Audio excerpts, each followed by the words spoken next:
Well, good evening, everyone here from Finland. It's evening for us and for you, different times. I'm glad to see you here and want to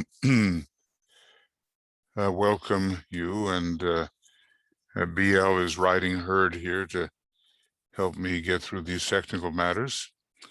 And just want to say hi to Martha and Anne Parker and Astra and Catherine, Kristanka and Cindy, hi, and Francois.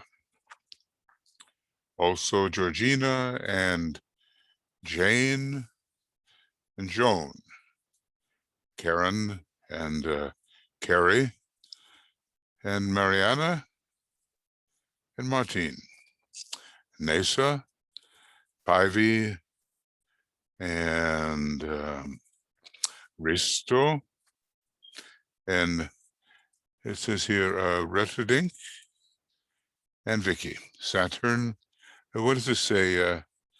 Saturn Mariutarnio. Okay, it looks Finnish to me. And Vivienne and Zenaidi. Hi, everybody, and welcome. We're going to continue with our Science of Triangles work.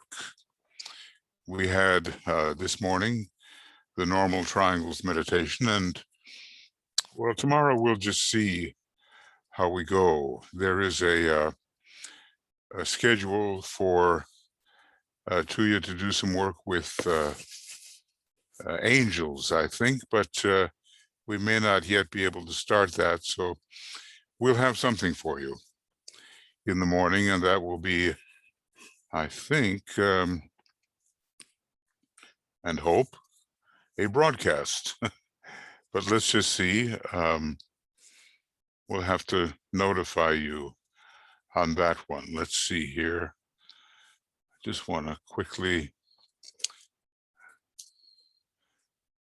see what's up, actually.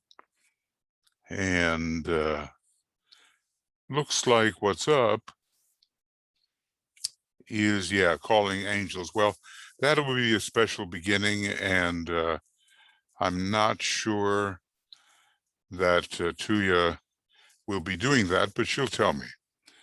Otherwise, we'll have something for you along the line of the reappearance of the Christ, and then in the evening, identify as being, and that will be at 6 p.m. The other will be at 6 a.m. GMT. Pretty soon, you know, daylight saving time, summertime will be coming to Europe, and then we'll be probably talking about 5 a.m. GMT and 5 p.m. just to let you know what's coming. Well, okay, let's take a look here. I think we're okay when it comes to everybody coming in immediately into the main room. I think so. And all right. Sometimes manipulating this Zoom thing gets a little bit tricky for me. But anyway,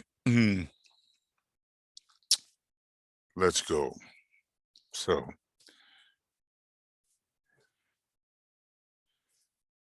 there we are. I've got it now. Nice to see you. Okay, nice to see you all.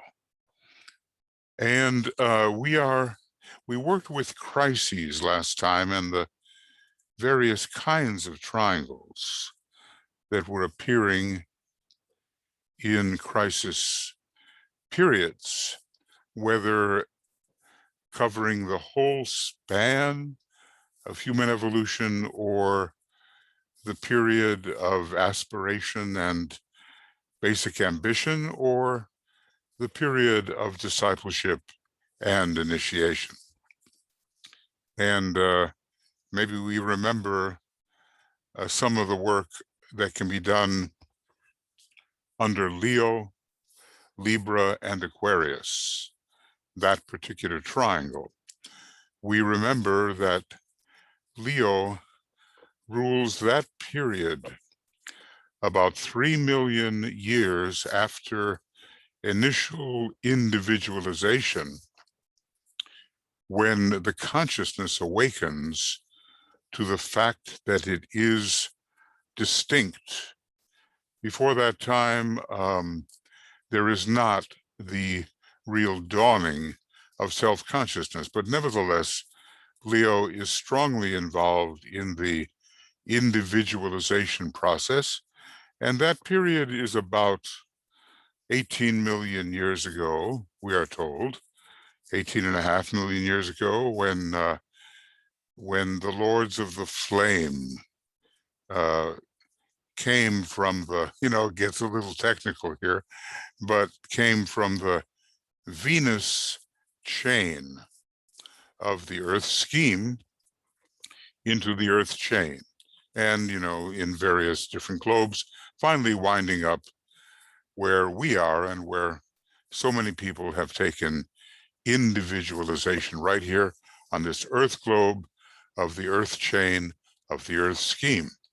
And that lasts a long time, that Leo period of gradually dawning self-consciousness, until the crisis of decision and reversal comes in Libra. Which way do you go? Towards the higher of the pairs of opposites, of which you begin to be aware, or towards remaining in the lower of the pairs of opposites? And basically what you're heading for is not only initiation, you are heading for group consciousness, which, as the initiation process begins, becomes stronger and stronger. And by the time we are the initiate of the, well, let's say the second degree, it's pretty well established that group consciousness is a fact in your life. And on it goes, becoming more and more intense in Aquarius through the through the transfiguration, through the crucifixion, through the fifth degree. Just one moment, please.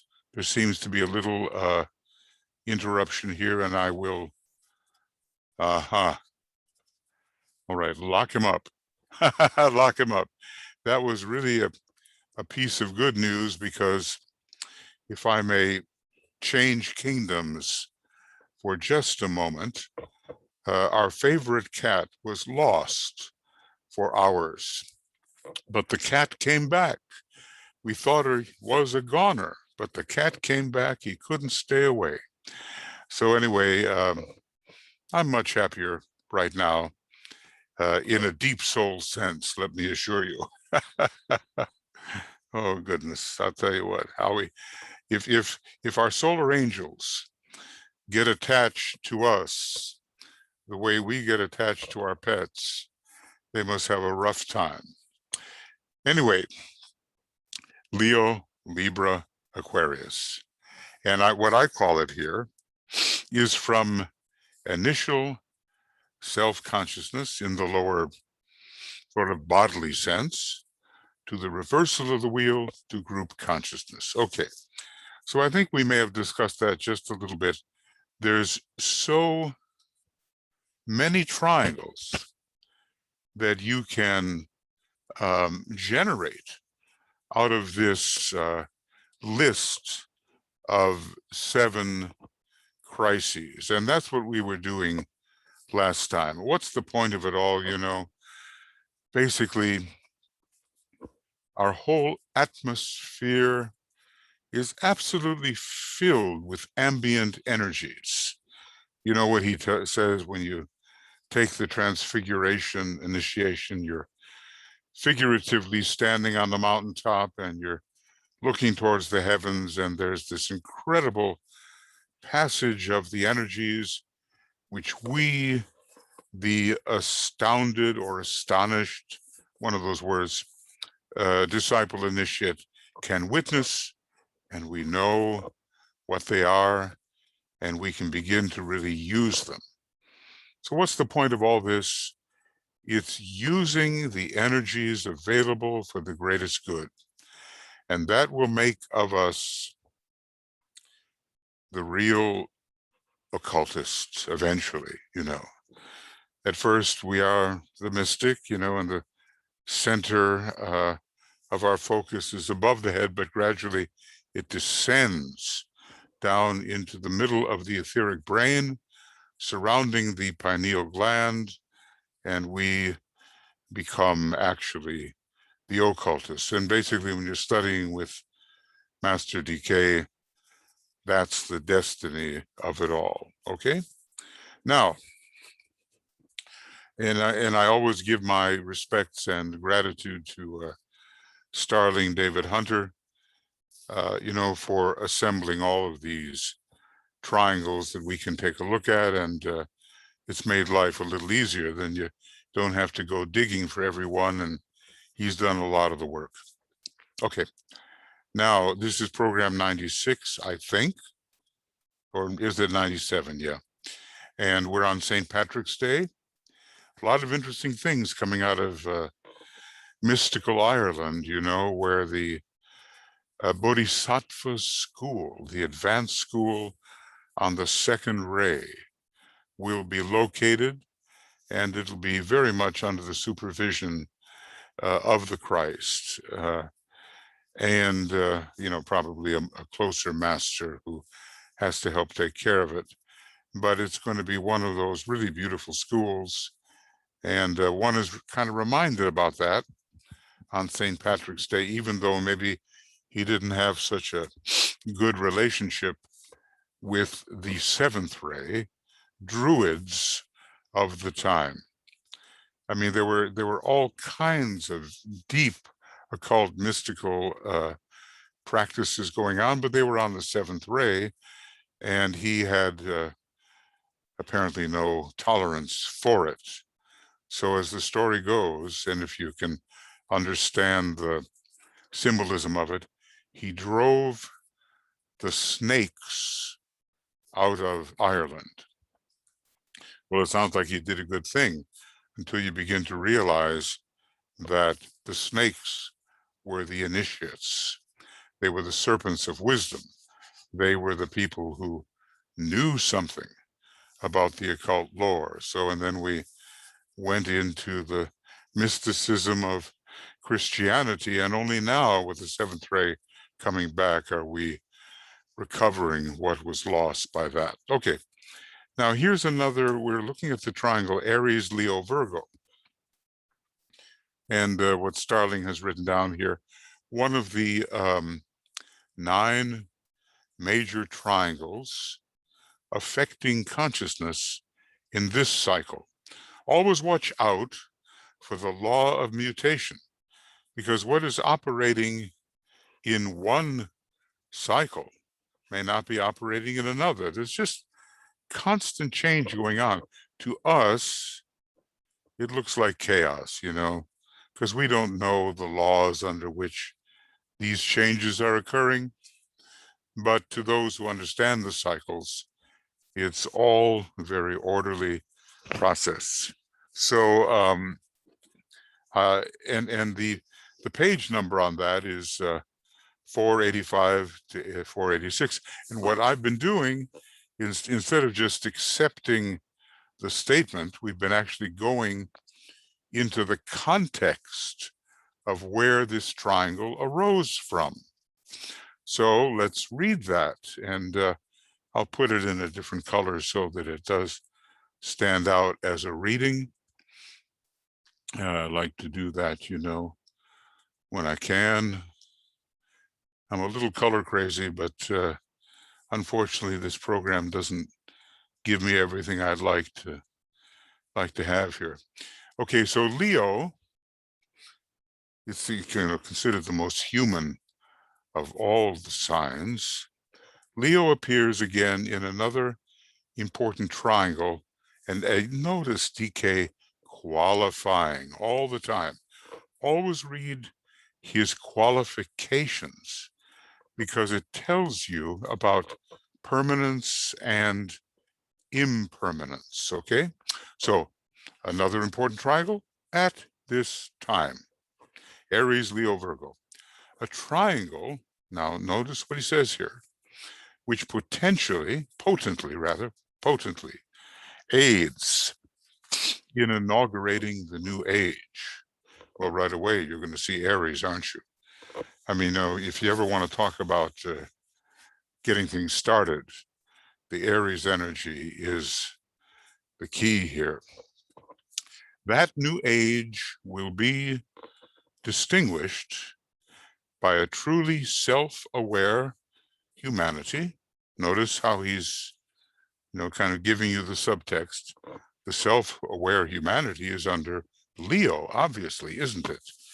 That's all about knowing the self, right? Know thyself, and thou shalt know the world, and conditioned by a steadily manifesting Christ consciousness. So now you have got Virgo, don't you? And it's very much the individual Christ, with Aries being the cosmic Christ. And you do remember that more of the second ray energy is pouring into Virgo at this time than through any other of the second ray signs, even though finally it will probably be proven that Pisces is the major second ray sign. So right there, he's given you inauguration, self-awareness, and Christ consciousness. So think about that for a minute. I mean, do you have to know yourself in Leo before you can become Christ conscious?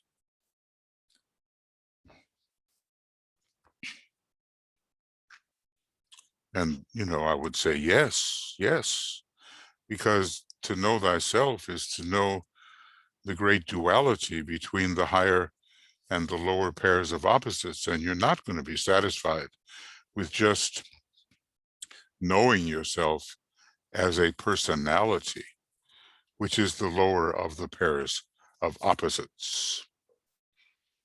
So you can understand,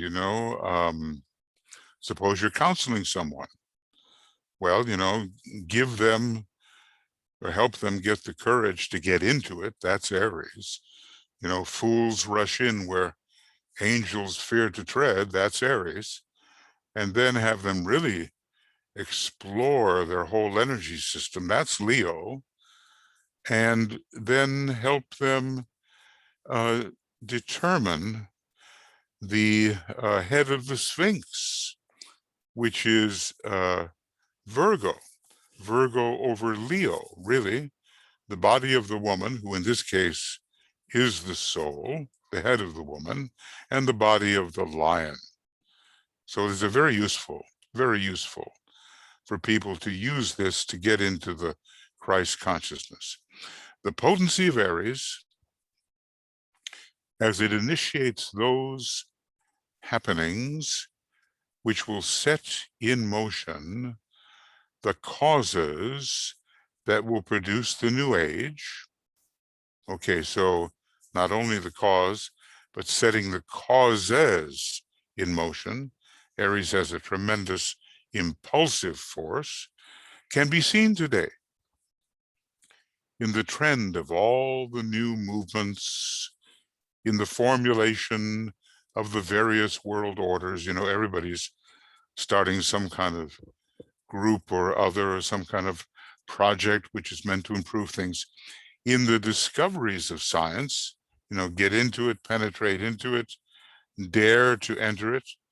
And in the emergence of the new types, I suppose, of beings, or various in the different kingdoms of nature, new species and new combinations, the new all the time with Aries. This activity, now, we're not going to know why this is, all right? But this activity has only been felt since 1835. Now that's going to be some kind of Aries cycle. It's going to be 75 plus 100 plus 20, 195 years ago, 196 years ago. And this was, you remember that the Shambhala impact, the modern one, the first modern Shambhala impact occurred in 1825. And I have, a bunch of different cycles that I put into a document, and I think there was something around 1835, 1836, but it does involve Aries. And so, what we're learning is that the cycles themselves can be keyed, or the signs can be keyed to certain cycles. Now, Aries is a first ray cycle, or correlated with it, but don't forget, it's also correlated with a seventh ray cycle, which is not so well known. Now, interestingly enough, take 1835 and 16, what is it? Is it 1675? Is that what it is? So what do we have there? We have, this is the seventh ray inauguration. We have 25, 125, and we have 160. 125 plus 35 is 160, and 1 and 6 is 7, right? So probably we have some kind of seventh ray cycle operating here as a harbinger of the new age. See, all this is all part of the science of occultism. And we have to train, even if we don't have the fifth ray, we do have a mind, right? And, we will get the fifth ray time and time again. A lot of mystically inclined people don't want too much to do with the fifth ray, but as students of Master Decay, we have to have it. So anyway, this inaugural thing that's going on with Aries, and I suppose it tells me the seventh ray, since those figures add up, has been going on since 1835. Now, someday I'm going to have to get out all those cycles that I collected, and I used them in Canada 20 years ago, but they still hold good, and maybe get that to you so you can benefit from it.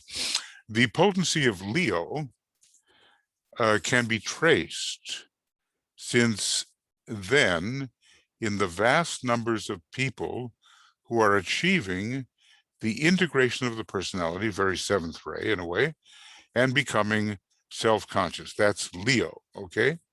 As well as in the emergence of thousands of self-conscious, that's Leo, world aspirants who are subordinating gradually, seventh ray, their integrated personalities to the good of the group. Remember what he said, one day we shall have. He discussed this under the law of group, what is it? Just the law of service, Esoteric Psychology 2.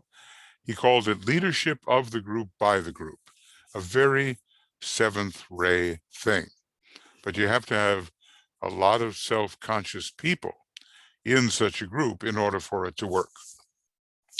The influence of Virgo appears in the, now this is interesting, many religious, spiritual, and mental organizations and movements. Don't forget that even though Mercury is considered the orthodox ruler of Virgo, it is also considered to be the sign, at least by the Tibetan, the sign of exaltation in Virgo. And then obviously it falls in the opposite sign, Pisces. So mental science and, things where you're really combining your thought power with belief. So the influence of Virgo appears in the many religious, spiritual, and mental organizations and movements, which indicate so directly the awakening of the Christ consciousness in humanity. Look, it's not the cosmic Christ, as you can interpret Aries being, but it is a real awakening of the second ray Buddhic faculty. About Virgo, it may be so that in the last solar system, it was very much third ray and seventh ray that Virgo was particularly magnetizing with respect to our planet in the last solar system, but not now. Now it's everything to do with the Christ consciousness, rays 2 and 6. These triangles, thus, can be seen, okay, as vibrant, living factors. That's what we've been trying to emphasize. They are here now, and their energy is available, producing world changes and giving a tremendous push onward. Sounds like Aries, doesn't it? To human unfoldment. Sounds like Leo. And the will to fulfillment, which is ruled by Leo. You know, 3 types of will there: the will to create or creation, and also the will to be. But DK at first talks about the will to creativity, Aries, the will to fulfillment, Leo, the will that conquers death, Capricorn. Another vital triangle. Okay, so now you have that. Here's a little bit more. Here's another triangle. It's all water signs, isn't it? Take a look. Cancer, you know, ruled esoterically and hierarchically by Neptune. Scorpio, ruled by Mars esoterically and Mercury hierarchically. And it has Pluto is right in there as well, as kind of a pervasive accompanying ruler of Scorpio. DK calls all those experiences drastic. You know, you have your Scorpio incarnation, you probably deserve it, okay? And then there's Pisces with Pluto esoterically and hierarchically with some very high rulership by Neptune considered for humanity as a whole. I mean, you know, what a tremendous complexity of weaving and interlocking energies. Make sure you turn off your, you'll have a chance, turn off your video, not your video, but your audio. Okay, so there are 2, now think about this. We all need purification, you know. You put your, I've said it before, put your muddy foot on the electric ladder and you get stuck. And that's what Master Hilarion is telling us. So you got to wash those feet as they're climbing the ladder, you know. So there are 2 elements in nature which are connected in the public consciousness. Maybe there's more, see, but at least in the public consciousness, with the thought of purification. One is water, that's the old way, right? And the other is fire, which is a way that Christ seemed to introduce to his disciples at the second initiation, when the flame was seen above their head and they were talking in tongues which they could understand, the so-called glossolalia, which is imitated, of course, by a lot of people who aspire to be just like they were.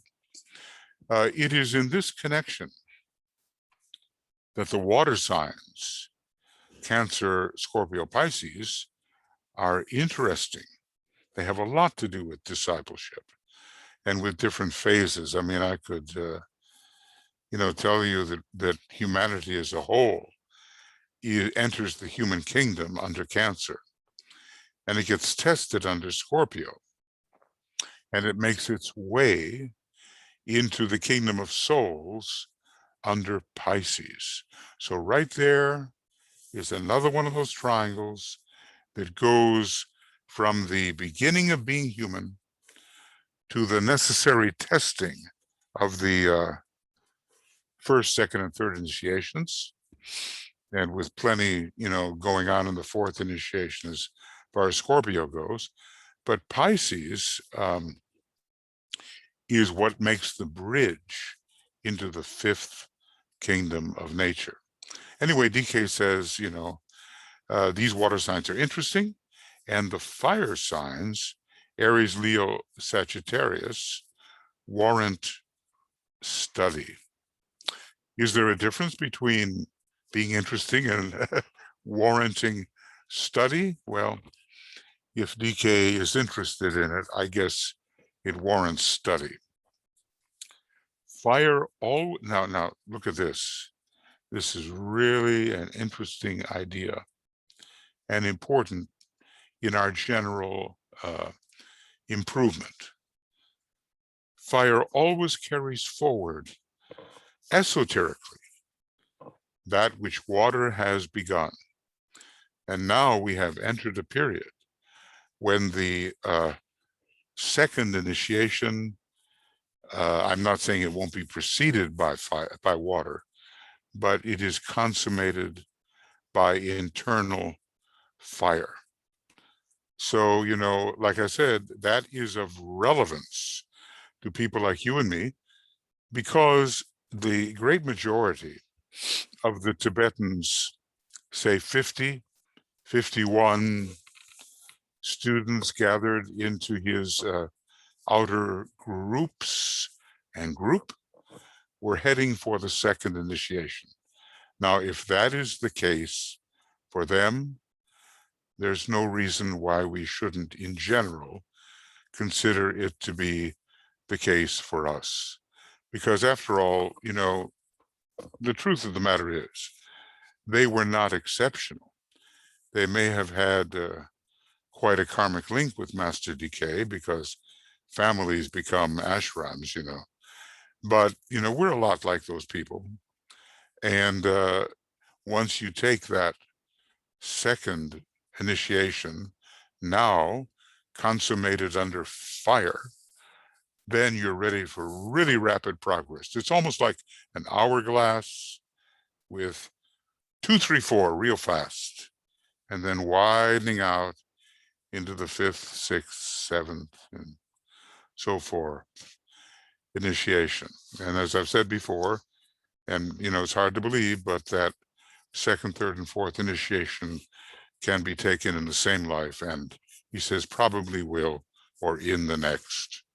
Right there, I find that so astonishing, because I don't know if I have ever seen anybody do that, but he says probably will. Okay. Now, so that's about, and now he talks about it just a little bit. See, basically what I'm doing in these programs, I'm taking one triangle after another, so you can kind of zero in on them and get the sense of their quality and how they might be relevant in your life or in the life of humanity, generally speaking. Okay, in Cancer,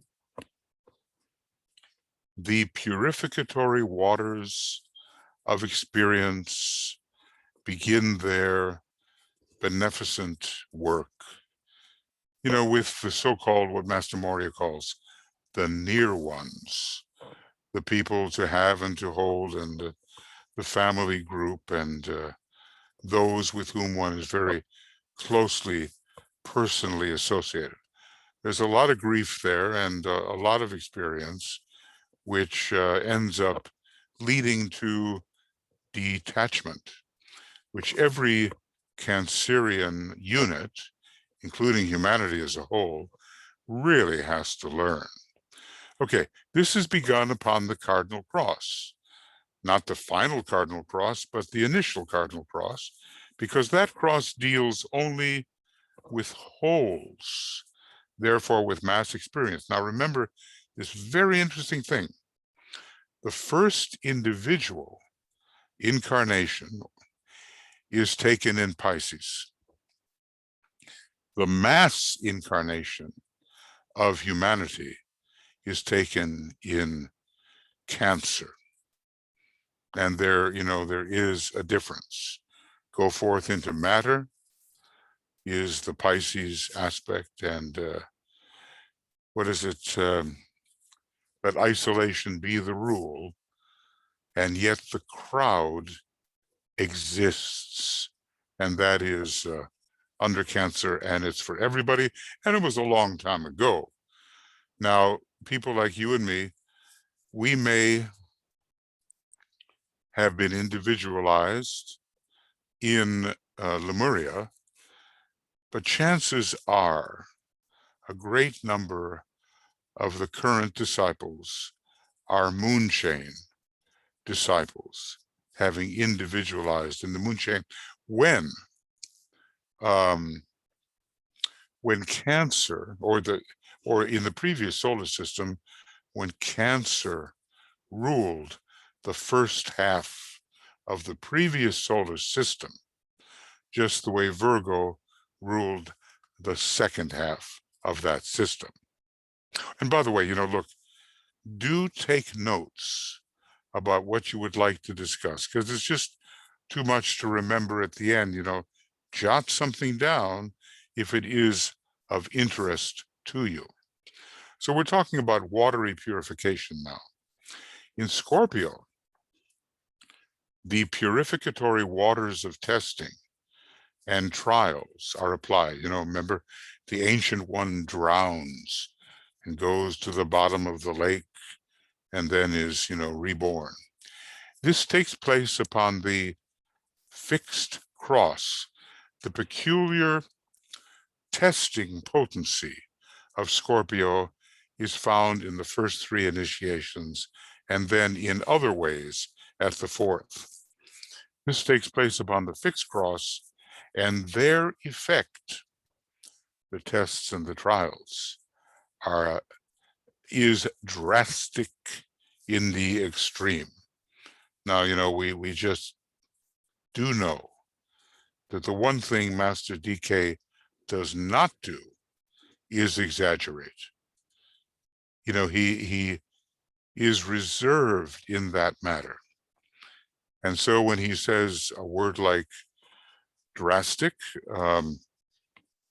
terrific, potency, and so forth, when you have one of those Scorpio incarnations, and whether it's your sun sign or your rising sign, or psychologically having to deal with that Scorpio moon,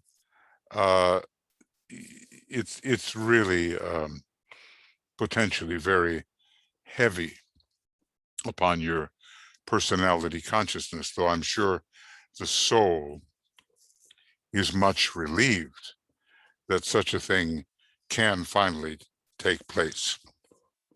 So, when you make that bridge onto the fixed cross, consummating the fifth petal of the egoic lotus, entering the activity of the seventh petal of the egoic lotus, you are on the fixed cross, and you are now, even however lowly, you are a member of the fifth kingdom, the kingdom of souls, the kingdom of God, whatever you want to call it, the heavenly kingdom. You have walked across the bridge. Now look, we have to ask ourselves, have we walked across that bridge?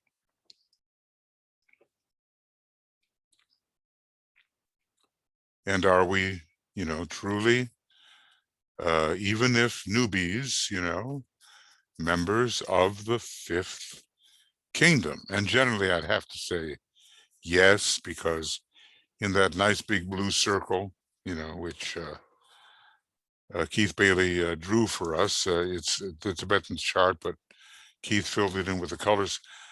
In that blue circle are found aspirants, disciples, probationary initiates, and actual initiates, as well as above, the masters. And I guess you've seen it 100 times, but sometimes it takes a little while for things to sink in. So basically what I do is make sure I keep on repeating certain charts so that we can actually make sure we know what we're talking about here. And this is it here. And basically it is that's not it. It's this diagram, A and B diagrams. And basically, if I can find it, yeah, I think I found it. It's down here, and it is having to do with the creative hierarchies liberated. Gosh, I'm looking for that, and I see what the problem is. Yep, maybe I see what the problem is. Maybe I see. It's all these nice charts, and here it is: solar and planetary hierarchies. I should always have this on because it's really important. And there it is. And you see that blue circle? Well, we're in that. If we are members of the fifth kingdom, even in a very lowly sense, we are inside this blue circle, which is people on the probationary path, all grades of disciples, and then probationary initiates, and then above that, here are the true masters. So keep that in mind, that we have entered into the range of the spiritual hierarchy, even if we are an aspirant, and we're just making that bridge into the fifth kingdom of nature. I would make this bigger if I could, and probably I can, so you can see a little bit more. And there it is. People on the probationary path, various grades of disciples, 4 grades of initiates, and finally, the hierarchy itself. Okay, so clear enough, I think. Now, let's go on. We're dealing with this, what shall I call it? We're dealing with water triangle, a water triangle, which precedes the fiery triangle, which now rules the second initiation. Are you undergoing purification? Am I? Are we having a watery, tear-filled experience? Or are we having something that is of a fiery nature? I have a little piece of advice. Don't, in the matter of purification, don't ever think these thoughts, I have arrived, I'm purified.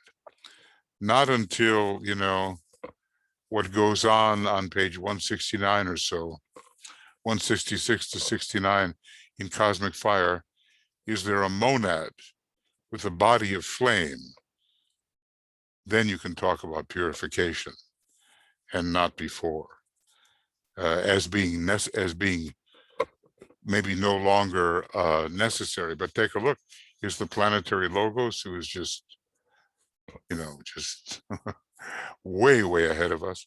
Is the planetary logos purifying? Absolutely. This is a being who is not yet a sacred planet. You have to purify to become a sacred planet. What about our solar logos? He's not yet like Sirius logos.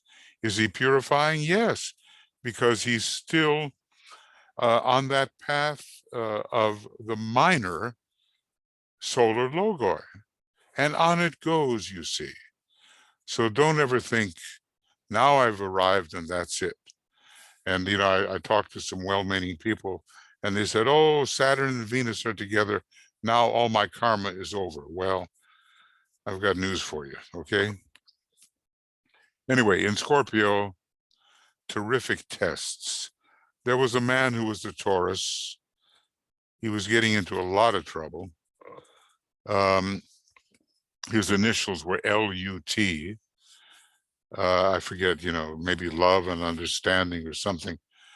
And he had made a tremendous sacrifice for Master DK in a previous incarnation, which is why he was in the group. And Master DK said to him, you see, we are not ungrateful.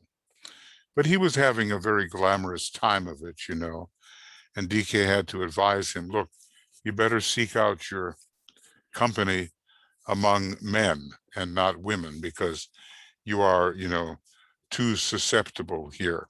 So basically what he had was Sun in Taurus, oh gosh, and it was either Leo rising or Libra rising, or the Leo moon and the Libra moon, something, Anyway, DK promised him, or predicted, that in his next life, he would undergo the terrific testing potency of Scorpio. Now, what that meant to me is, well, okay, he's really going to go through the purification and he's going to take the second initiation in Scorpio. And it's very interesting how the sun sign would move to its opposite. He was a sun sign Taurus, but it was going to move to the sun sign Scorpio. So anyway, DK was holding him there out of gratitude, even though he and another were the most glamored among the some 50 disciples. Okay, now here's Pisces to round out this this watery triangle. In Pisces, the waters of purification are applied through daily life and the processes of incarnation. Always, go forth into matter, go forth into matter. The clockwise wheel completes, let form again be sought in Aries, and then Pisces on the clockwise wheel, which is not, it's backwards as far as we're concerned, go forth into matter. They apply to the fish swimming in the waters of matter and finding there its substance, sustenance. Who are the fish? We are the fish. This is upon the mutable cross of ordinary material existence, i.e., personal existence and experience. Thus, the influence of the three crosses is brought to bear upon the incarnated Son of God. In other words, Cancer, cardinal cross, Scorpio, fixed cross, and now Pisces, mutable cross. Upon the incarnated Son of God, upon the ordinary wheel of life, and in the usual order if you're going backwards.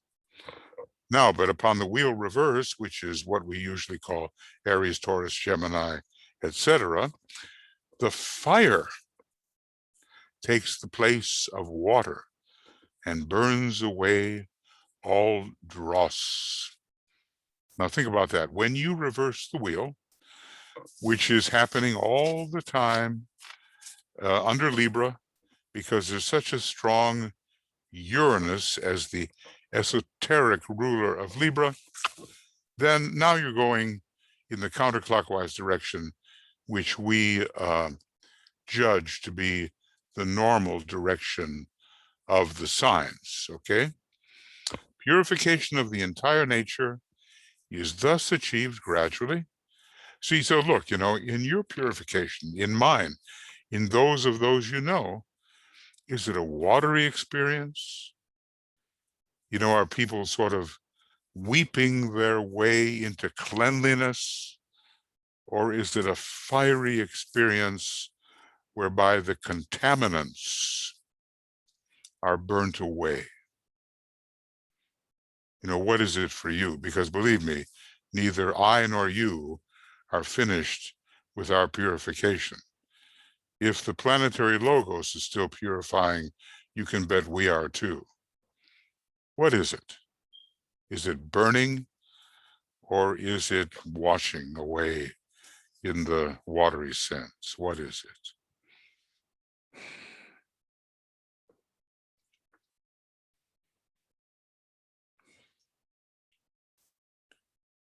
I know some people who are easily moved to tears over very poignant matters.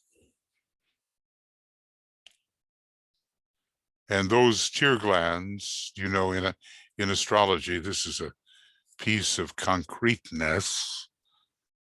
The tear glands, tear ducts, and all that, it's ruled by Pisces. Those in conventional astrology, Pisces rules the tears. And Cancer is not too far behind when it comes to that. It's Neptune, isn't it? The waters flow. Neptune is the double ruler of Cancer, and Neptune is the special pan-human ruler of Pisces, but not of Scorpio. Scorpio is a bit harder, okay? So, purification of the entire nature is thus achieved gradually. It's a while before you're reversing the wheel, or you're going through such painful experiences that you want to reverse the wheel. So, the whole first part of your life as an incarnating soul, millions of years, has nothing to do with purification. It's just desire getting what it wants. And we recapitulate. We recapitulate a lot of old things.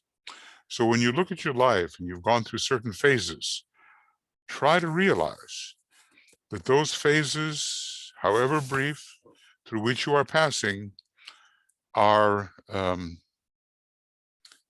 reprises of previous incarnations. Gives you the shudders to think about it. But maybe some good things too. Okay, so purification of the entire nature is thus achieved gradually, and the man becomes sensitive to the influences which can be brought to bear upon him. When the fiery triplicity plays its part, and the influence of Aries, Leo, Sagittarius, note, begins to reorient him towards, and here he goes, giving you what you know to be true, universality, Aries. Now you might think Pisces is universality. Well, okay. Alpha and Omega and Aquarius, universality. Yes, absolutely. There are different ways in which different signs indicate universality, but Aries is one of them. Self-consciousness, Leo, and of course, good old one-pointed attitudes to get you there so you don't deviate all over the place, Sagittarius. But it struck me, universality in Aries. Okay, look at India with its Aries first ray soul. There's an example of a high philosophy of universality, which of course exists regardless of the degradation into which the outer life in India has fallen over centuries. Self-consciousness, always Leo, one-pointed attitudes, always Sagittarius. As we go on with our study, he says, the significance of this statement will increasingly appear. Now, you can study universality between the second and third initiation. You become increasingly self-conscious to the point where you're ready to be glorified under the impulse of the monad between the second and third initiation. And it's the one-pointed attitude which leads you to the mountain, which you climb in order to experience the third initiation. See how these things work? Okay, Aries, Leo, Sagittarius. As we go on with our study, the significance of this statement will increasingly appear. I'm hinting at matters of spiritual and esoteric importance because this sign, Leo, is, note this, of paramount control in the life of the aspirant. And that's why, what is an aspirant? Well, an aspirant is in a way something that takes you all the way to the accepted discipleship. Do we ever stop being an aspirant? No. Even the Christ is an aspirant. Even our planetary logos is an aspirant. It's a relative position compared to a goal to be achieved. But Leo is ruling everything that has to do with reversing the wheel with Libra. How does it occur? The very middle petal is the fifth petal. Okay. It is a Leo petal, 1, 2, 3, 4, 5. It is a Scorpio petal, Cancer, Scorpio, Pisces. The Hall of Learning is a watery experience, and it is a Libra petal because it's in the middle and helping one make that decision of reversing the wheel. Now, every one of those signs has a powerful Uranus. Think of it. Think of it. Here is Leo. First petal, second petal, third, fourth, fifth, Leo. It is the hierarchical, veiled hierarchical ruler of Leo. Think of Scorpio. Uranus is exalted in the sign Scorpio. I've seen a bunch of people who are taking the fourth initiation. They have Uranus in Scorpio. And what about Libra? In the middle of it all. Esoteric ruler of Libra, Uranus again. So when you want to turn the other way, Uranus is your planet. And when you look at the fifth petal, where turning the other way, a better way, really begins to happen, Uranus is strong in all the signs that rule the fifth petal, namely Leo, Libra, Scorpio. Another triangle which leads us to change the direction of our energies and not just get them stuck down there in the lower chakras. All right. This sign, Leo, is of paramount control in the life of the aspirant. He has to know himself through true self-awareness. Think of the Delphic Oracle. Before he can know that divine spirit, which is his true self, capital S, and know also thereby his fellow men, his fellow human beings. So there we have a little rundown on Cancer, Scorpio, and Pisces. all of which somewhere, here I'd have to find it again, but he says certain stages of discipleship are indicated by the prominence of those signs, Cancer, Scorpio, and Pisces. I mean, look, do we know how many more lives we have in a particular stage of discipleship? Do we know, are we accepted disciples? Do we know, like one of these people who was an accepted disciple for 5 previous lives and was on the second ray? DK just about said, thank goodness. So now you can handle a first ray soul, which you are, along with a 6th ray personality, because that kind of built-in second ray that she had would help her, avoid the worst extremes of this kind of Godzilla combination of the first ray soul and 6th ray personality. Well, she quit anyway. You know how it is with first ray souls. They can get quite independent, and they can undergo the glamour of the independent soul, which is against the group consciousness that's trying to be cultivated. Anyway, he has to know himself through true self-awareness, lower S, before he can know that divine spirit, which is basically the monad, which is his true self, and also know his fellow men. Well, there's just so much here, but I do have to finish. Somehow I just have to do this little bit, okay? I want to say about Aries, Leo, and Virgo, he calls this the 3 persons of the Divine Trinity, and I think you can see it.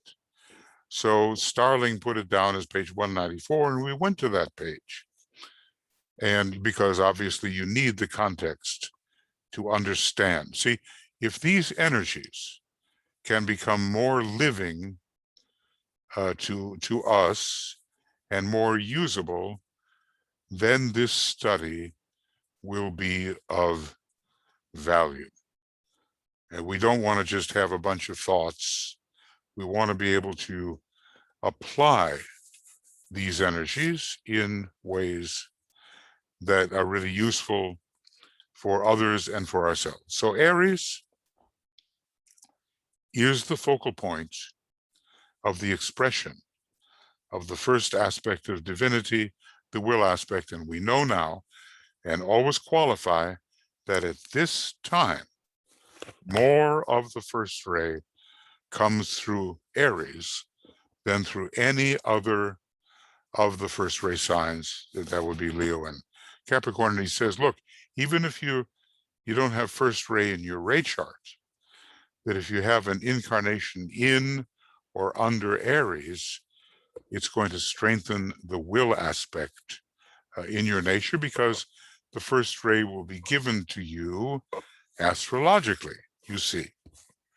Leo is the focal point for the expression of the second aspect, the love, wisdom, or consciousness aspect. And in a way you can see why, because it's the middle fire sign, and it has everything to do with solar fire, the second type of fire. Okay. But then he doesn't go to Sagittarius, he goes to Virgo. Virgo is the focal point for the expression of the third aspect, just like it was in a previous solar system, even though now it has ray 2 and 6 passing through it. That of active intelligence. Virgo is a very intelligent sign, and the intelligence aspect of Mercury is very keen.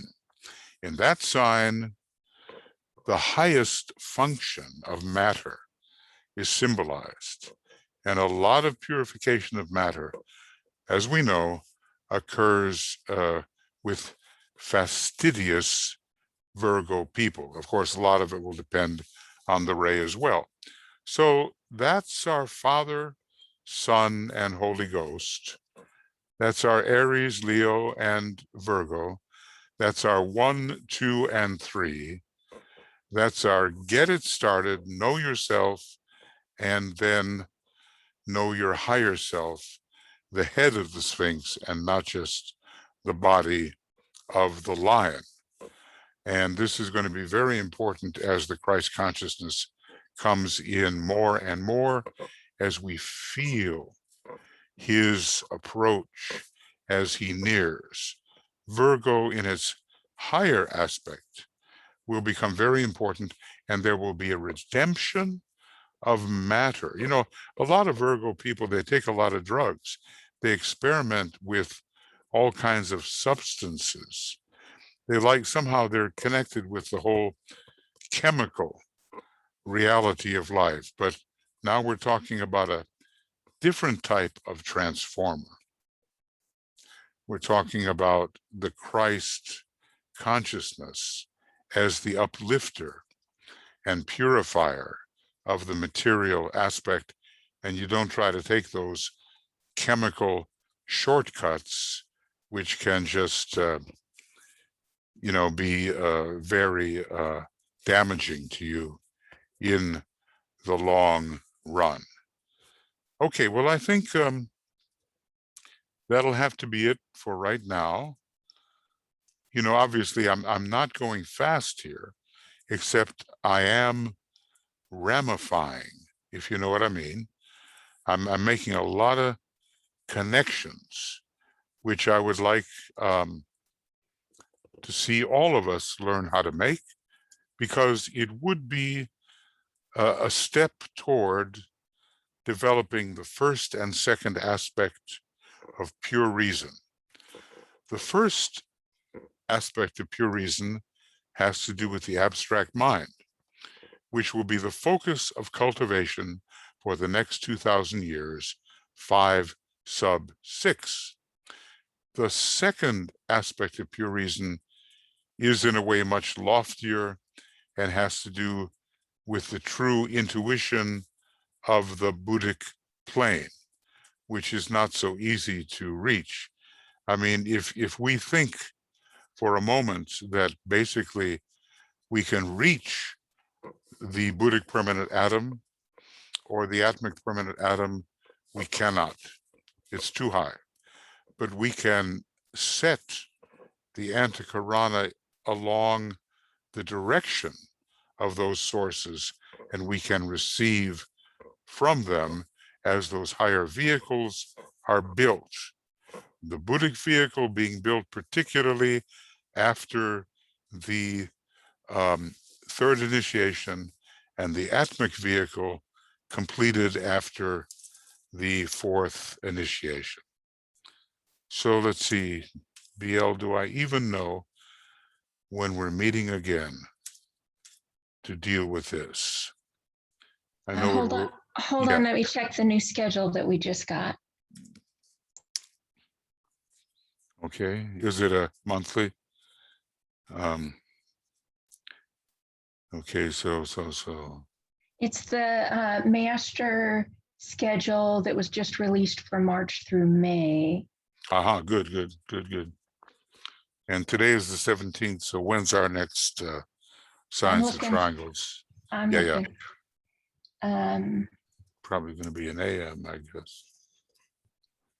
And it's not in March. It looks to me like it's going to be the 7th of April. Okay, I'll put that down. It will be at 5 a.m. Yeah, that's right. That's right, because we're heading now into European daylight saving time. Okay, you understand, I mean,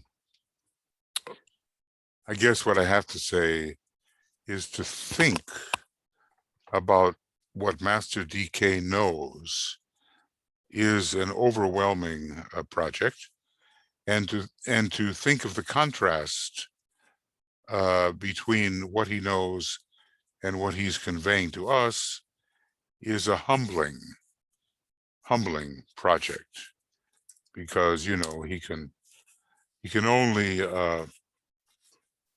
give us so much. Otherwise we just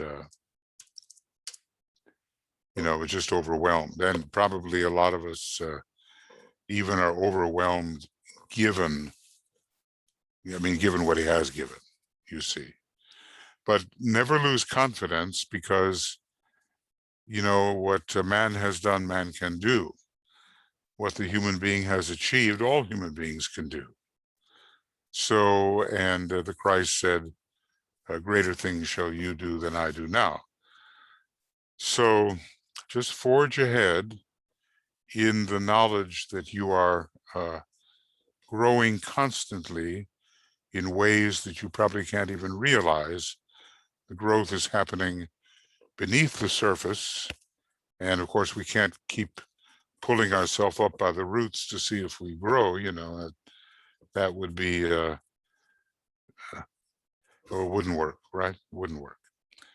So we proceed, making haste slowly and with confidence, and building the higher faculties by which we learn to release the light as we compare and contrast various aspects of creation. Okay. Now, friends, maybe some of you have made some notes, maybe, and things you might like to bring up, either written down and BL will field them, and or maybe you want to say something. And this is the time that you can do that.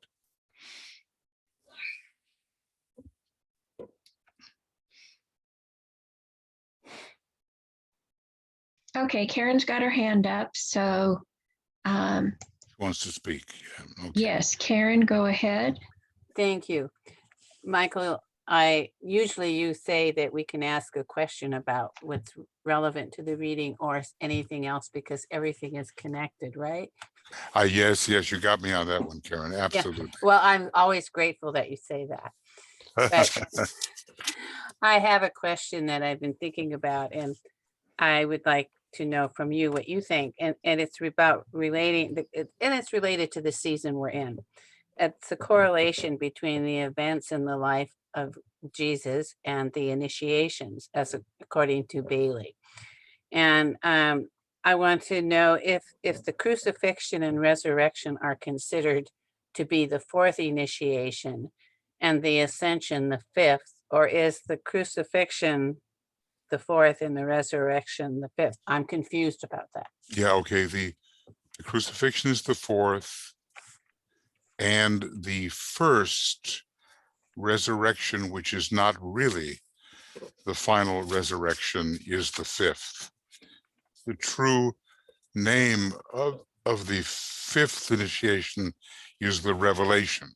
But from a practical point of view, the body of Jesus was resurrected, and it's interpreted as the resurrection because the logoic plane and all those higher states following the ascension are not considered, and couldn't be by the people who were involved in seeing the stone rolled away from the burial chamber and all of that.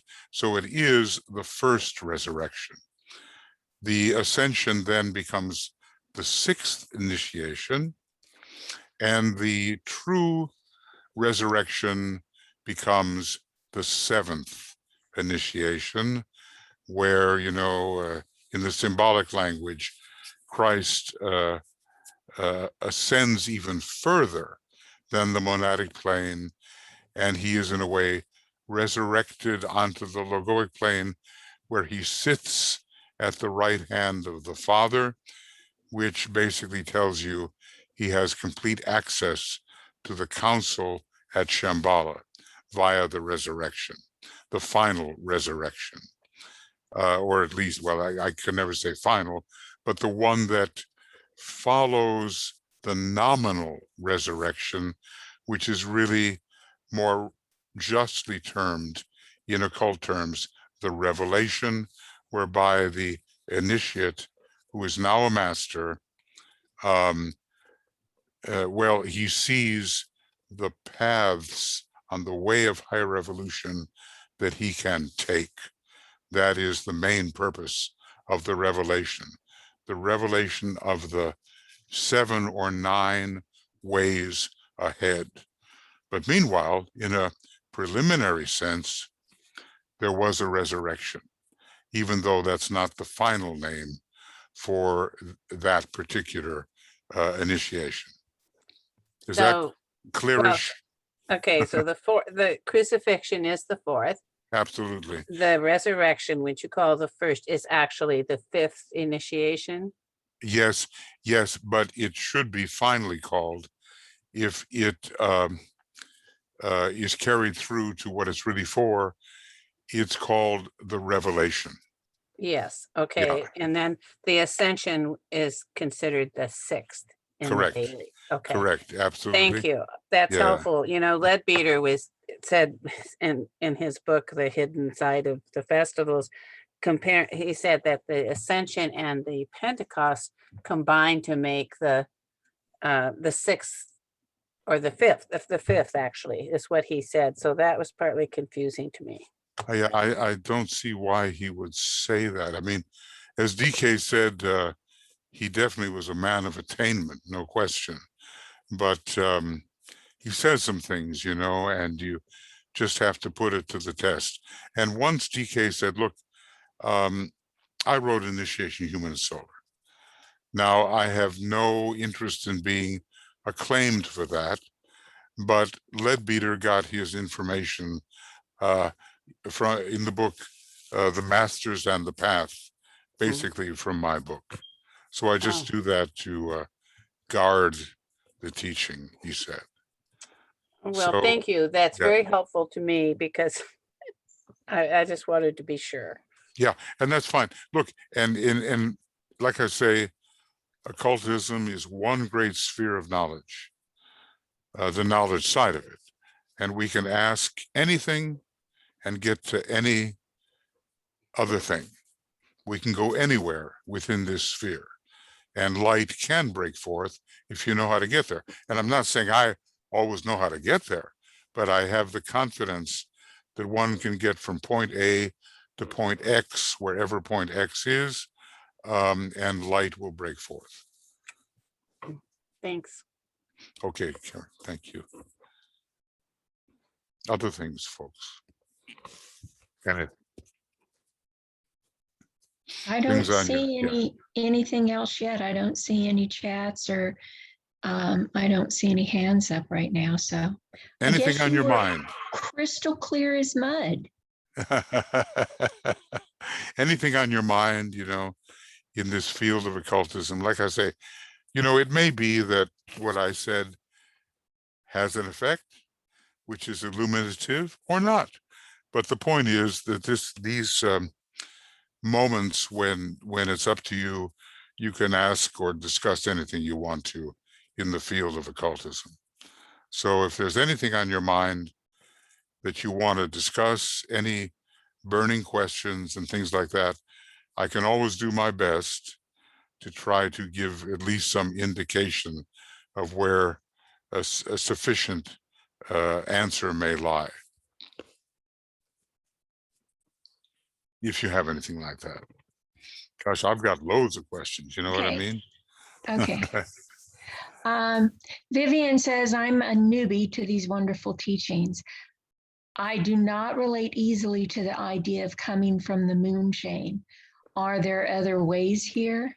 Yeah, for solar system. And I'm not saying it's preferable. You know, it's just a question for most of us, Vivian, about when we actually individualized and how we did it. The method on the moon chain did not require a solar angel. It was the direct aspiration from the form of the human being that existed at that time. And it was an aspiration towards his own spirit, which created a causal body, and we didn't need the intervention of the solar angels. Now, something similar to that took place in a group of monads, which is even older and individualized in the previous major solar system, very largely ruled by the intelligence aspect. And there again, no solar angels required, because the planetary heart had not yet reached the point of opening. Now, when you think about the moon chain, you know, we only think about the moon chain failure. We don't think about the period in which this individualization could have taken place. He does give it somewhere in Cosmic Fire, like the third round of the fifth something, you know.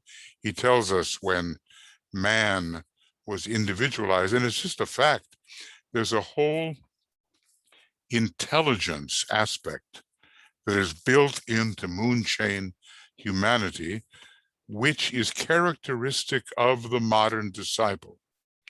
Now, the truth of the matter is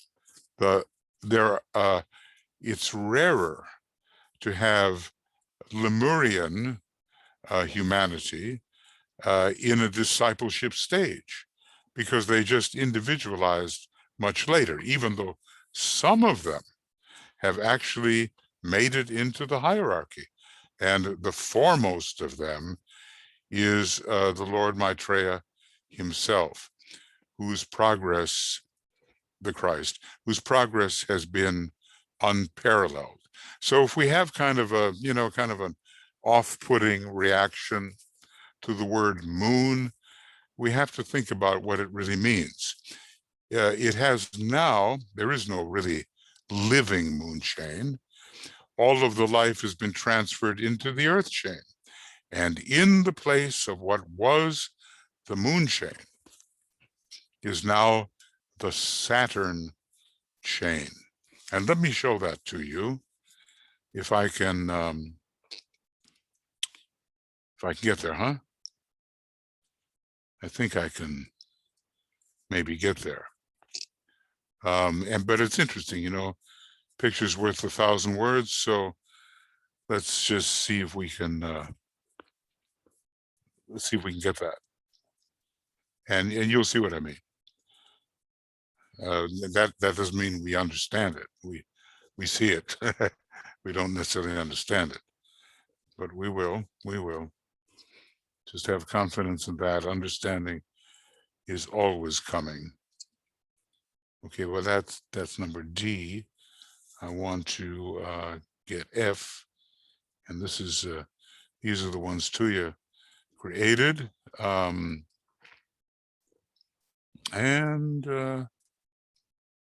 here we go. And I'll just have to make sure I open this up internally. And there we go. And 1, 2, 3, 4. There it is. Notice, this used to be the moon chain. This is the Earth scheme now, with all of its revelatory geometry. If we only knew what the Tibetan was trying to reveal, believe me, those figures, some of them rather odd, are not there by accident. Where's the moon chain? It's gone. Why? Because all the life on the moon chain has been absorbed into the earth chain, where both the previous Lord of the Moon and the Lord of the Earth scheme, or rather chain, are working together, bringing the old moon chain people up to a certain standard, because they are behind, because the planetary logos basically made a big mistake. And you know, mistakes can be made even on a very high turn of the spiral. And he let the beast out of the cage a little early, through premature compassion. And it ruined everything. And basically, he had to transfer his focus from the moon chain to do catch up here on the earth chain with old moon chain humanity, bringing a huge amount of intelligence, but needing also the earth chain abilities, which are more along the 2, 4, and the 6 line. They have more to do with the heart rather than just with the mind. And what's here? Where the moon chain was?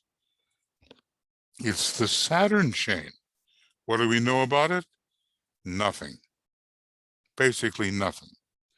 Except the interesting thing is, it is a 6-pointed star with 7 globes. Now, here's what I want to say. When you look at this figure of the Earth scheme, some of them are very detailed. Look at Mercury. Look at Venus. Look at the Earth. Look at Mars. Very detailed. Some of them, or one of them, is midway between detail and non-detail. And that's like the Saturn, the new Saturn chain. And others are simply conventionalized, and he gives us no geometrical information at all. The Neptune chain and the Jupiter chain are in that category. Now, why is this? It's because the lower chakras in a human energy system always develop earlier and are, they reach their more complete fulfillment much earlier than the higher chakras. The in-between chakras a bit later on, and the very highest chakras are the last to develop.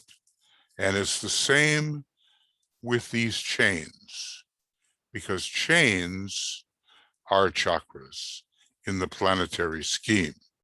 So we have a lot of ways to go before these chain chakras fully develop.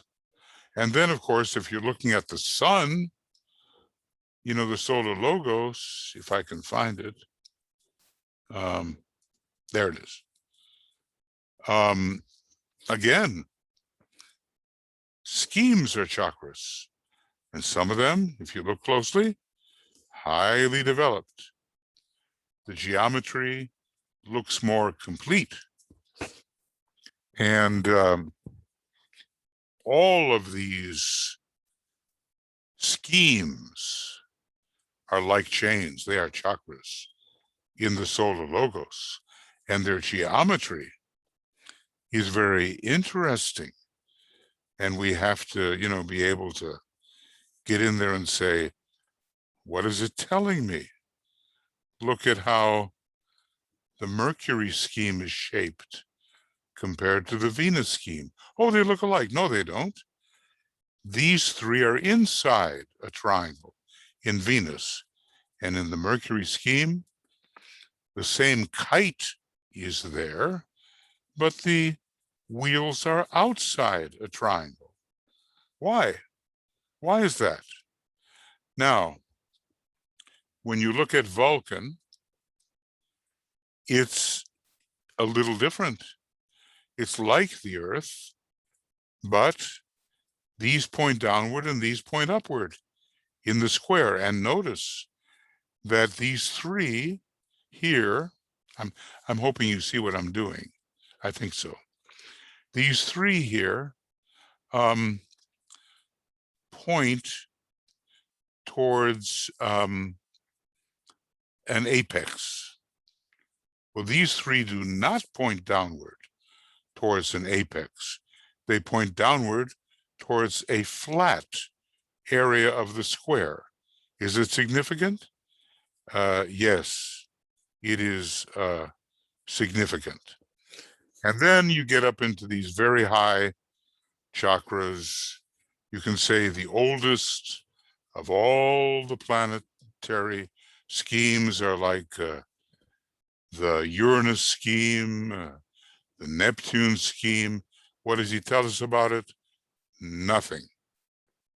It's either not for revelation yet, or they just haven't fully developed yet in the solar system, even though they are the most powerful. For instance, you can have someone who's going to turn out to be a genius, and that genius can be 5 years old.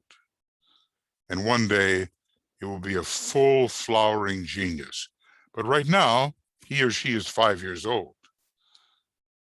Or you can have someone who's never going to be a genius, but they're already 25 or 30 years old. They're much fully unfolded, more fully unfolded in terms of what they can become. So that's how these higher chakras are. They're just not there yet in terms of the development of our solar system. And, there's a lot of other planets involved in all this. This is just a simplification. And by the way, when the Tibetan talks about esoteric Saturn, it's my opinion that he is talking about the 6 schemes which surround the normal Saturn scheme. And take a look here. Notice that the central point is actually touching one of the other schemes. And here, that on Earth scheme, it is not the case. None of the interior large circles are touching any of the exterior 4, but here it is so. And if you can say that it is so over here, it's just pointing in a slightly different direction. So it does touch, but it's pointing differently, you see. So look, you have to be meticulous with this geometry, probably, and I don't know. I'm not capable, but I'm going to learn. And DK has given us loads of initiatory information in such charts as this. Okay, I hope that helps explain a little bit about these matters. Okay, what else? Okay, we've got lots of comments. Anne says, forgive me if you already mentioned this, but is there a particular initiation where you are on the reverse wheel or it is reversing?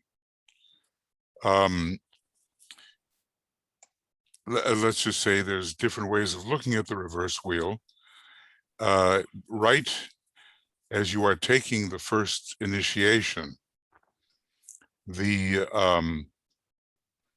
wheel, because you are entering the 5th kingdom of nature in so doing, can be considered to reach a significant point of confirmed reversing at that first initiation. Now, I have a friend who says, oh, it's the second initiation that is really confirmation of the reversed wheel.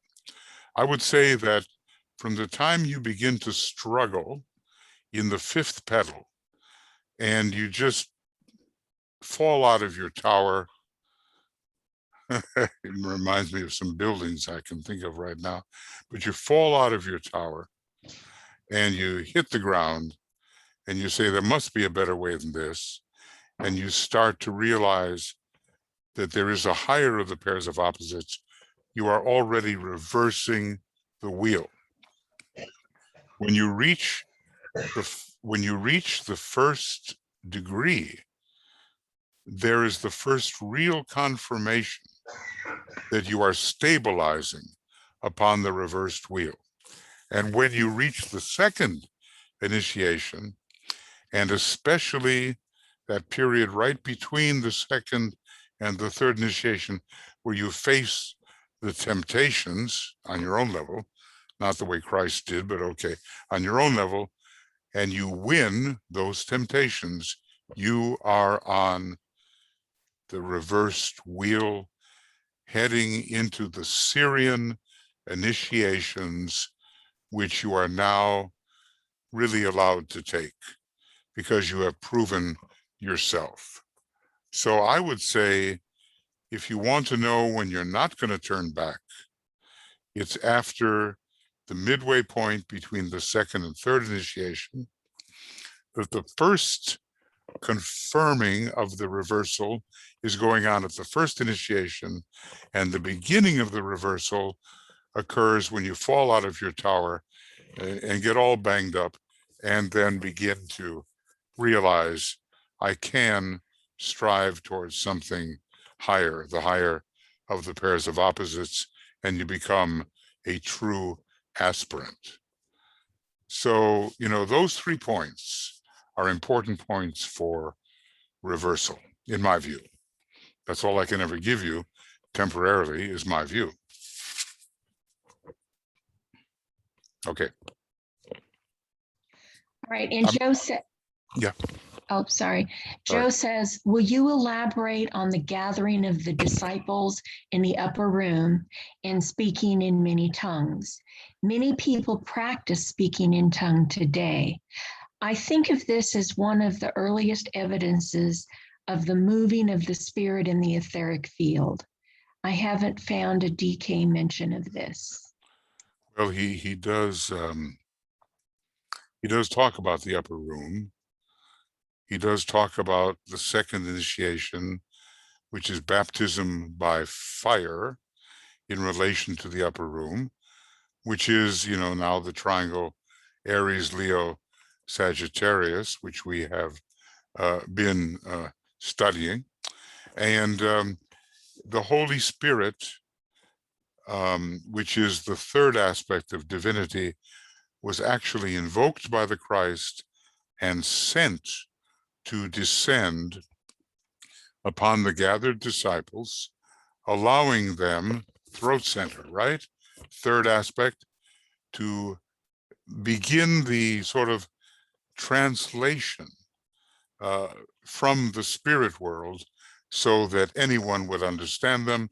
And this was, in my view, preliminary to their going out, I think, 2 by 2, to reach the people in a foreign language, basically, so that they could be understood. So it's the moving of the third aspect of divinity, the Holy Spirit, through fire, so they could take their Sagittarian journey, third aspect, and go forth to meet the people, to carry the good news, the new vision. It was a warm-up. Now, when people are, practicing that today, okay, I have some skepticism about it because it's somewhat, like imitative. I'm not sure that it's really done under the guidance of the Holy Spirit. I think it's because people want to do as the disciples did, or at least that is the motivation in many cases. And I'm not sure that it makes all that much sense. But Christ definitely did send, he importuned the Father to send the Holy Spirit to teach people through the throat center how to convey a vision which would allow them to go forth and preach the good news. Now, maybe there are some people for whom the glossolalia is real, and there are some who are just, if I can say, babbling, it seems to me. Whether they really understand each other or not, I think there's a lot of babble going on because of the desire to imitate the disciples. The main thing behind it is purify yourself by fire, carry the vision forth through your throat center, carry the good news on the path of discipleship to the people you meet so they can have the vision also. That's what it means to me. Okay. All right. And Chris says that her sound blinked out for a minute there. And she wants to know, she wants to confirm that you said Maitreya came up from the Lemurian. Absolutely. That's the amazing thing about him, that his progress was unparalleled in its speed. And one of my long-term friends and students of the teaching said, oh, well, he had a good solar angel. That's why he made such progress. But, I think we would be amazed at how much of this is left to our own free will. Yeah, he was a Lemurian individualizer, in my view, at first on the 6th ray, then on the 4th ray in Atlantis with the Buddha, and finally transferred to the 2nd ray soul under his ongoing 2nd ray monad. The Buddha is a little different than him, even though the Buddha went through the 3rd initiation with Maitreya in Atlantis in a 4th ray ashram. The submonadic ray of the Buddha, I believe, is the 3rd. The submonadic ray of the Christ, I believe, is the 2nd. And the final major monadic ray for both of them, I believe, is the 2nd ray on the logoic plane. And by the way, Walter and I are working on this now, but we have a brand new book or workbook coming up for you, where if you follow very carefully, and it'll take you a month or two, but we can get you started, you will have a chance to really look at your higher rays and what they can mean within the soul, beyond the soul, and even up to the monad. Obviously, it's going to be a slow developmental process, but at least you'll get a sense of where things are moving ray-wise in your life. We'll give that test out in the Advancing 7-Ray seminar, which will be one of the offerings we have in the pre-conference. It'll be Sunday, Monday, and part of Tuesday. Sunday evening, I don't know where in the world, but Sunday evening, all day Monday, and part of Tuesday, and you will receive at least version 1 of the new book on the Terra test, transpersonal, astro-rheological analysis, Terra. Okay, what else? Chris also wants to know, what do the dashed lines on the chart mean? I wonder where's the dashes? Am I missing something? Where? Oh, do you mean? The lines, I think the lines that connect the different That's it. globes in the. That's exactly what they mean. Just like you're saying. They are the connection points. And notice this is, it's all connected. And where does the connection go? Here's a rectangle. Here's a 6-pointed star. Here's a movement from point to point, usually to the center.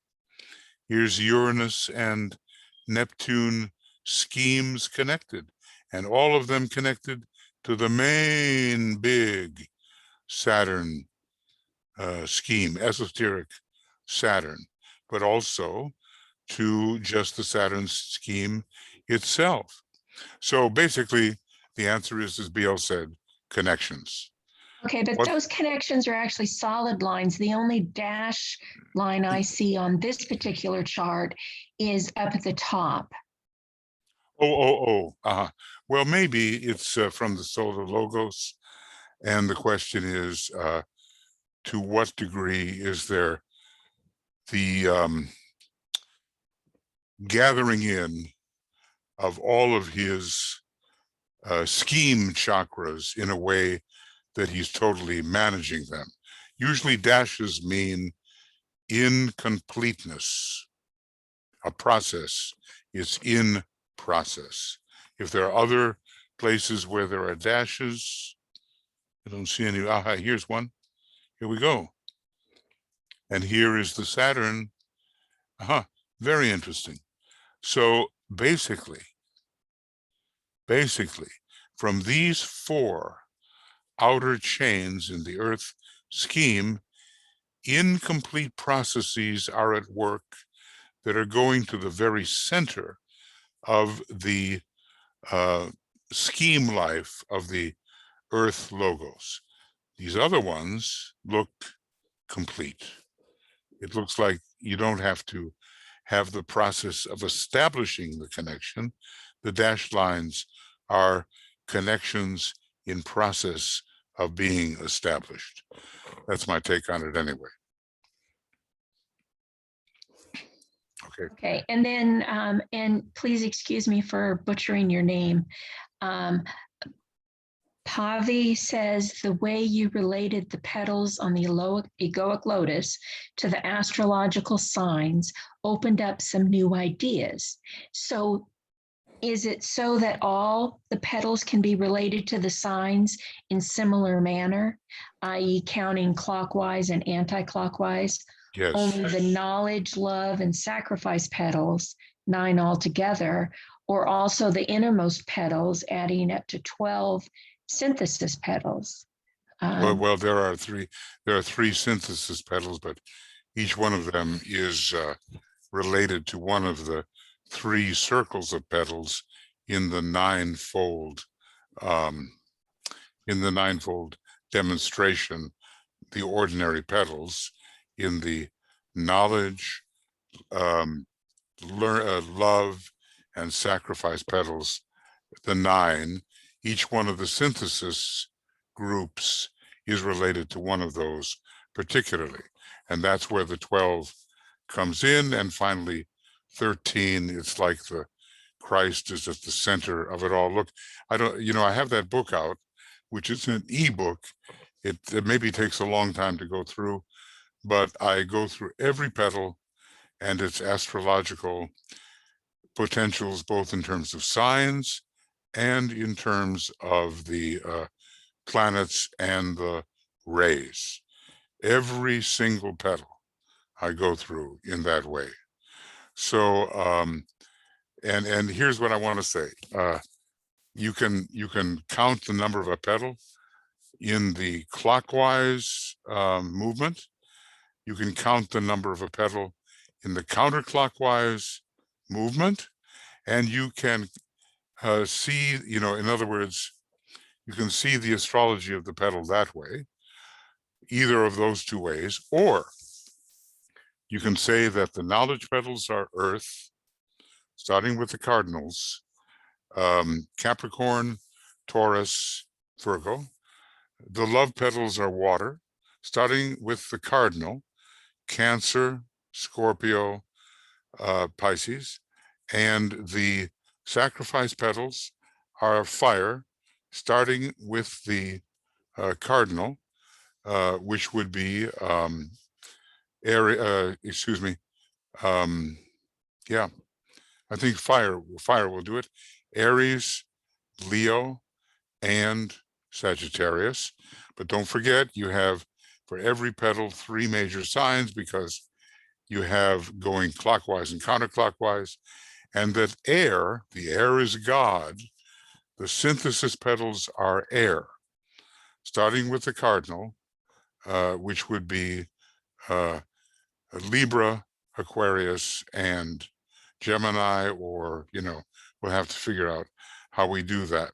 But anyway, the synthesis petals are air, and they are revealed, they burst open at the 4th initiation, revealing the synthesis of it all, which is the jewel in the lotus. And of course, look, if a petal experience can last millions of years, as some of the early petals do, you can be sure that you're going to have all of the astrological signs and planets operative on a low level at some point.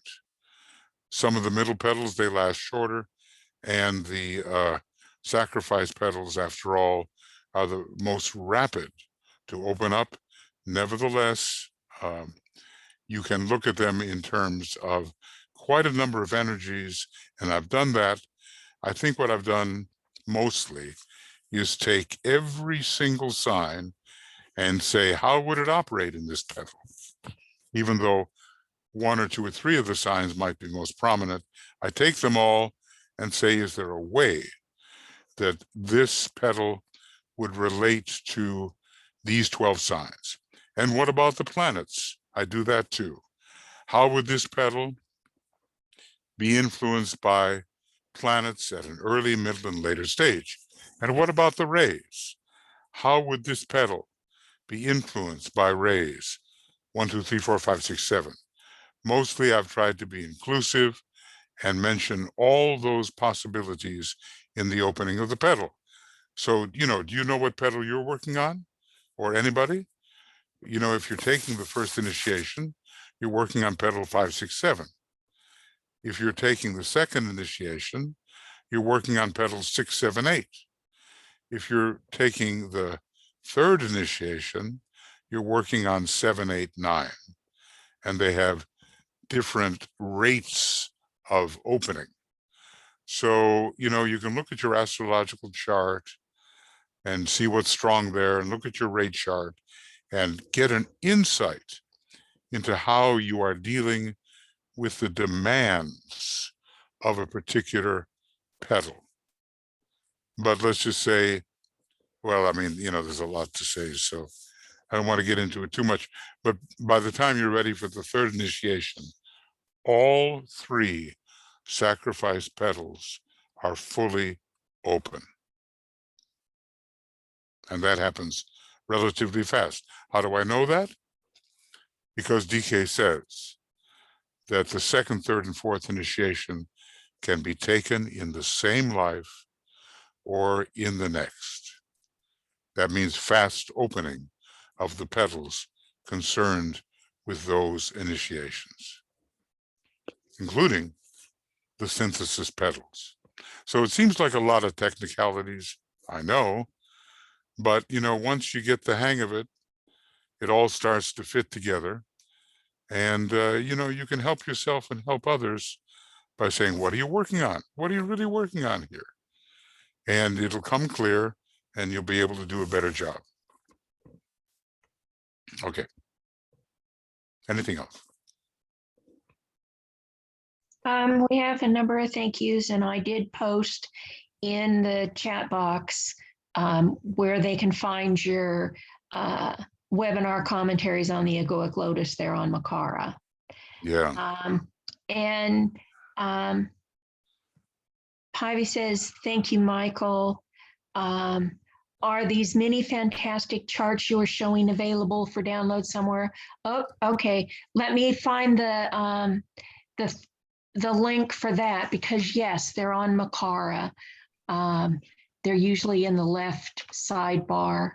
And it's a zipped file. You download it, and then you'll get a lot of these wonderful charts and stuff that Michael uses. So let me find that for y'all. It's basically DK only put to color, you know what I mean?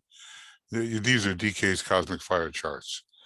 But basically Keith Bailey and Tuya, they worked on the color of all of this. And that's very, useful, because color conveys a message of first, second, third aspect, etc. So green lines, yeah, blue lines, red lines, whatever, they are helpful, as are petals of that color. And if we were to get into what Tuya has done here, let's take a look here. You see, those are the proper colors, and you're going to notice that petals 1, 2, 3 have 3 colors. Petals 4, 5, 6 have 4 colors, and petals 7, 8, 9 have 5 colors each, and all of that is significant. As far as what the synthesis petals are doing, DK hasn't given us too much on that, but you can be sure they're doing something. Yeah, and I have to thank BL long ago for helping me quite get that foundation for this book, so there were things to talk about, a foundation to get started on this. Yeah. Okay. Anything else? Looks like we're pretty much there. Yeah, I put the link in there. I basically just gave people the link to the Ageless Wisdom compilation page, because not only does it have all those wonderful compilations that we brought over from the Yahoo groups, but on the right-hand side, there are some downloads available, including the special charts and stuff that you use all the time, Michael. Yeah, I think, look, DK said, I'm not necessarily that kind of person that does that, but he said that studying through the eye is the way the modern student will work. I've been, an ear person for most of my life, or maybe my incarnations, and but now we're allowed to, because of what he's given us, really study through the eye, and we can learn so much for the hidden indications that he's given. So I'm just going to send this to myself, because it's useful. Okay, well then, if that's that, good. We've explored a lot of things, and you can say, well, a lot of details here. But remember that the second ray is the ray of specialized detail, but more than that, it's called the ray of detailed unity, which means that it's also the ray of the divine pattern. And it's how the details fit into the divine pattern that we are looking for. Now, when it comes to tomorrow morning, I don't know yet whether Tuya is going to be doing the angel broadcast, or whether we'll substitute the reappearance of the Christ broadcast. I'm not sure, but it'll be anyway at 6 o'clock in the morning GMT. So I want to thank you all for being here and for concentrating together on these matters, which will certainly build in the faculty of pure reason gradually, until the day dawns when we will become knowers rather than just believers. Okay, that's coming. The age of knowledge is coming. So, great invocation, everybody. And here it is.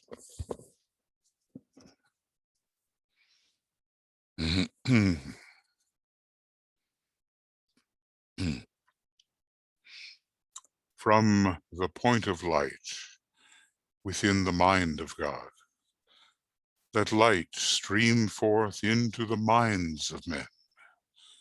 Let light descend on earth.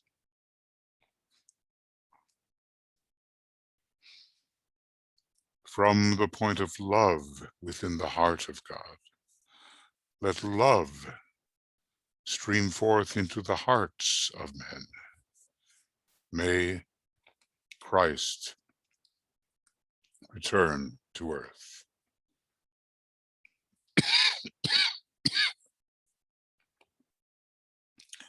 From the center where the will of God is known, let purpose guide the little wills of men, the purpose which the masters know and serve.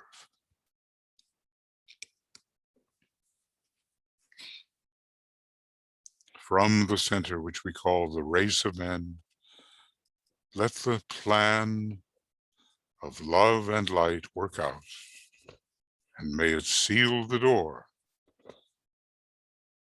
where evil dwells. Let light and love and power restore the plan on earth.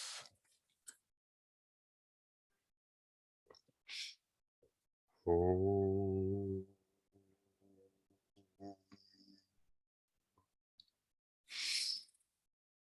Oh.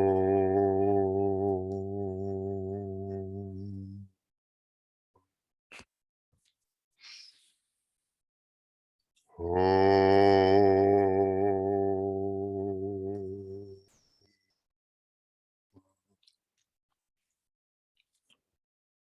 And friends, if you want to know about where evil dwells, it's not just a place called Marakara on the astral plane.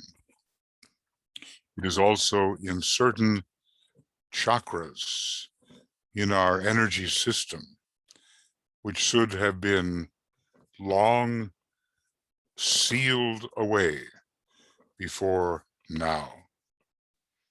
So, if those chakras are not sealed, we have not sealed the door where evil dwells, not the conventional chakras, but others, and the day will come.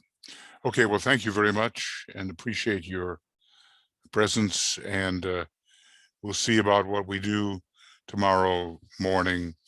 It'll be a broadcast, and I'll be talking to Tuya about what it is we will do and whether she will do it up north or whether I'll do it here. It's just some technical stuff, and we'll get it all worked out. So lots of love from all of us on the communications group, and many blessings, and we'll be BL will be putting this up for you quite shortly, and thank you. Appreciate working with you. And on we go, huh? Okay, on we go.